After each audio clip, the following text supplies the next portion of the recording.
কি ব্যাপার, আজকে রবিবারের বাজার, বউ আজকে চিকেন আনার কথাও বলছে না, ঠিকঠাক করে রান্না বান্নাও করছে না। চাকরি যাই করুক, আমার টাকা তো বেঁচে যাচ্ছে।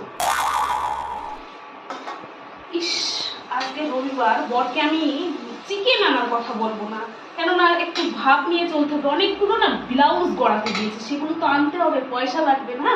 তার জন্য একটু টেকনিক খাটাতে হবে না বস? তো এখন আমি এই যে একটু সবজি রান্না করে বরকে দিব, একটু ধ্যান নিয়ে চলবো, তাহলেই বর আমাকে টাকা দিয়ে দেবে। বুঝেছো সবাই? এই হলো আমার টেকনিক। Oh এই, no! আজকে কি রান্না ফান্না করবো না নাকি, না খেতে দিবা না নাকি? সকালে তো পান্তা ভাত খাইয়ে দিয়েছো। আর বেশি জোরে করে বলবো না, শুনে ফেললে মুশকিল আছে। আবার চিকেন আনার কথা বলতে পারে।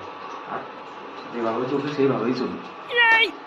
বাবু, এই তো রান্না করছি, দেখো এই যে আমি এখন সবজি রান্না করছি, তাই না?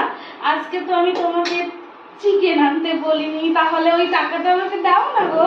চিকেন আনলে তো সে তোমার টাকাটা লাগতো, খরচ হতো, তাহলে ওই টাকাটা দাও। আমি না ব্লাউজ গলাতে দিয়েছি, ব্লাউজটা কি আমি, বুঝেছো? Oh no no no no!